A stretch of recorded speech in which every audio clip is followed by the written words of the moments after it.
Hey guys, Rod here at A Better Way to Farm, where we increase yields and improve profits. And I'm going to talk about that here on this particular episode. In particular, I want to talk what started this was a deal about crop production cost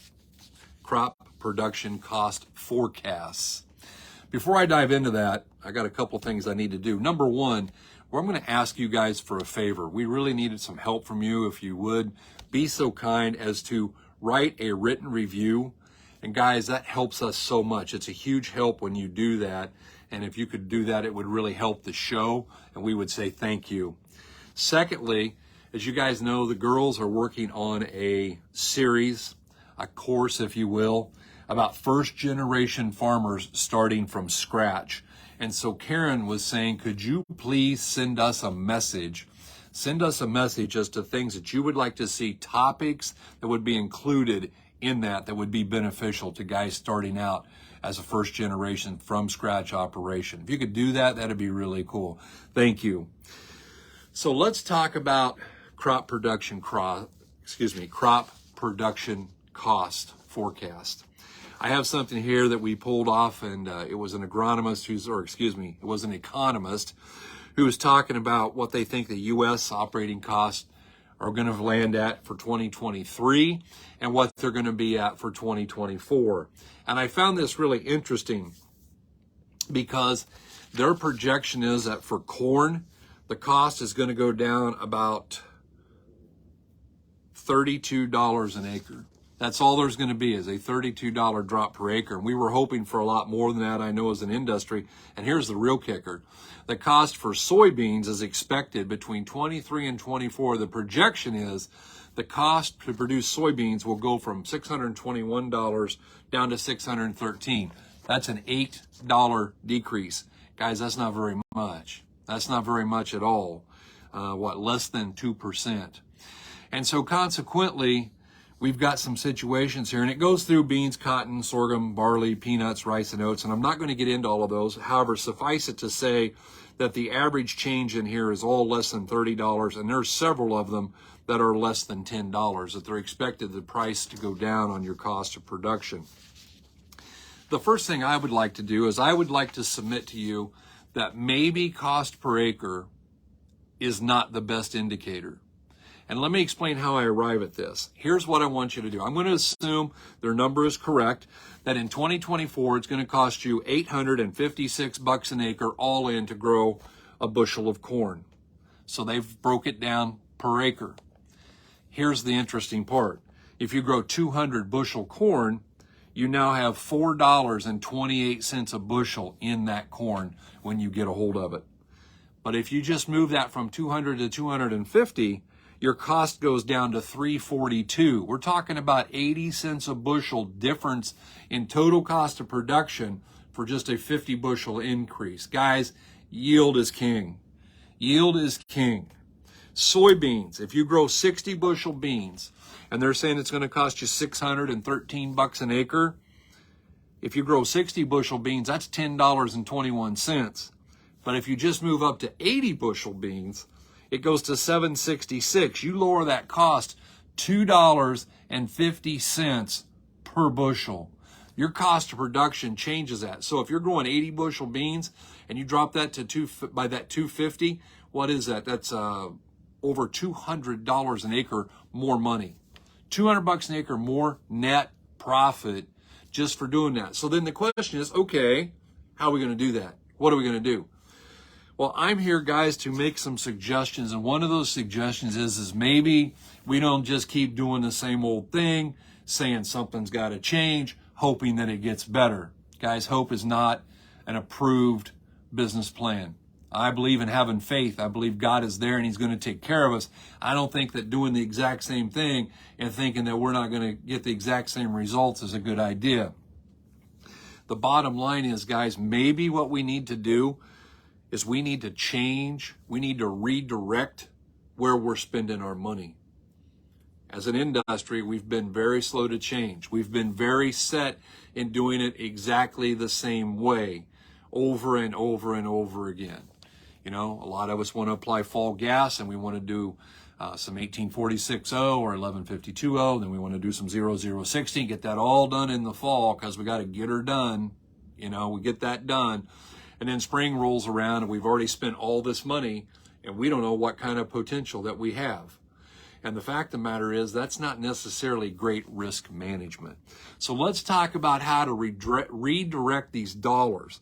Because I dare say, as we see the growers that we're working with and the people who are making it happen, they are addressing more than NPK.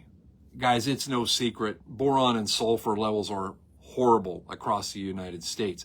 There's a handful of people that live in a certain area, their levels are sufficient, but it's a very low percentage. I dare say less than 5.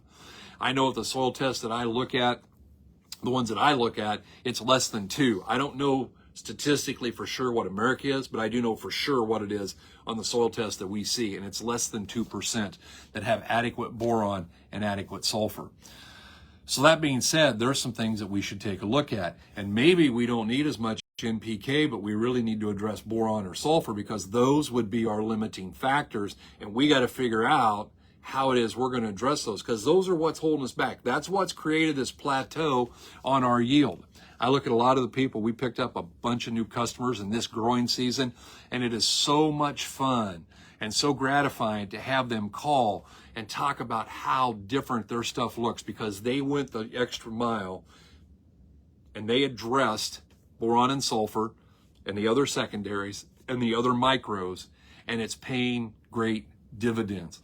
I did have someone here a while back get a hold of us on social media, and they said, well, you know, if it's not a very good year, you wouldn't want to use micros. And I would 100% take the other side of that. If it's going to be a dry, tough year, I think the micros are very important because those help the plant be healthier. They help it take stress. They do all the things that we need to do when we've got a tough year in front of us. And in a good year, they really boost yield. And that's what this is all about, is how do I spend the exact same amount of dollars? Let's just pretend that we are going to spend exactly $856, including overhead and everything, but $856 per acre. The question is, can I spend exactly that same amount of money, but redirect it in a way that brings me more yield? It's not always just about cutting inputs, because we can cut a lot of inputs, but sometimes we cut inputs and the yield goes down and the cost of production even goes higher. And all of a sudden, yeah, the good news is we got less bushels because we're losing more money per bushel. And we don't want to be losing any money per bushel. We want to be making money per bushel.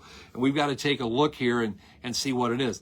I don't have a great deal of faith in the prognosticators of the market. I just read something today that said soybeans are going to be going up significantly and corn is going to be going down significantly. And I have to question that. We'll see. Time will tell. I'm not your marketing guru. Guys, let me say this. If your marketing plan is you're holding your beans because you're going to get $18 for them, but you're willing to sell them for $10 later, you need a new marketing plan. And I would suggest you get someone who has a proven track record. You might go back and listen to the podcast with Right on the Market. I am impressed by what I see coming out of that guy. So as we take a look at this, though, guys, the fact of the matter is we're going to use these numbers. But the key is, remember this, adding 50 bushel to your corn lowers your cost of production 60-some cents. Adding 20 bushel to your soybeans lowers your cost of production about $2.50. Guys, this is where the cheesecake is. This is how we do something different. You know, Einstein said, doing the exact same thing, hoping for a different result, is the exact definition of insanity. So let's don't do the insanity route. Let's take a look at what can we do different. You know, 2024 starts right now. It starts with the decisions that we're making today. You guys are going to be riding those combines, driving those grain carts, driving those trucks to town, and you're going to have some time to think. And so, well, not the guy in the grain cart, because he's busy getting yelled at by everybody. God bless those of you who operate the grain cart. Not a job that I want. But nonetheless, for the rest of us, we'll have some time to think if we're not yelling at the guy in the grain cart, and we can go ahead and be planning and thinking about what we're going to do in 2024. But it starts now, because if we decide maybe we need to redirect some of these dollars that we thought we were going to spend in October or November, and maybe we need to say, let's hold off here. Let's do something different. Let's make a difference and see if we can improve this yield. Guys, I just want to encourage you to be really willing to take a look, take a chance, and do something. Whether you do anything with us or someone else, I just want to encourage you to try something. Make a change. If you choose to work with us, we're going to make that change based on soil tests, based on recommendations that come from Midwest Labs. We're not going to just say, hey, you should try this because we don't like that method of doing business. We want to say, statistically speaking, here's your response rate to doing this. And so we want to make sure that we're doing those right things. And simultaneously, we're doing the right things for the soil. We're doing the right things for soil health. We're doing the right things for yield. We're doing the right things for profit. And guys, the bottom line is this. When we do all that, we're doing the right thing for your kids and your grandkids. Because here at A Better Way to Farm, one of the most gratifying moments that I have this week, as I look back, was my granddaughter Chloe helping us work cattle. I'd have to check with Sheila, but I think she's a 15th generation American farmer. And that's what's really important to us. What happens to the farm? How do we pass it on to the grandkids? How do we keep this thing rolling and going? And we do it by making good, sound business decisions. And I just want to encourage you to do that. Guys, it's always an honor to get to share with you. We thank you so much for tuning in. And you know, wherever you want to find us is great. You can find us on Facebook at A Better Way to Farm. You can go to TikTok and type in A Better Way to Farm. You can go to the podcast platform of your choice and type in A Better Way to Farm, or you can go onto the internet and type in abetterwaytofarm.com and find the profit calculator. However you find us is great. We appreciate you. It's an honor to be a little bitty part of your life, and we thank you guys for tuning in. Again, would you please be so kind as to do two things? Number one, give us a written review. We would be eternally grateful. And number two, would you please send us a message with those ideas that you have for this course for first generation starting from scratch farmers, because we love ag. And Karen's heart, I will tell you this, her heart is this: if we're going to save small town rural America, we got to figure out how to make it more successful. More farmers starting out equals more money in the community, more people being able to build a store, more people being able to have a gas station, more people being able to have a restaurant. We've got to turn this around and stop losing people to the towns. We've got to figure out how to bring those kids home and make this work. She is passionate about this. Help her out. Get her some ideas for what she can put in this for topics, and she will be glad to utilize as many of them as she can. Guys, we appreciate you tuning in tonight. It's always an honor, and I just want to tell you guys, I really do hope you're having a better day.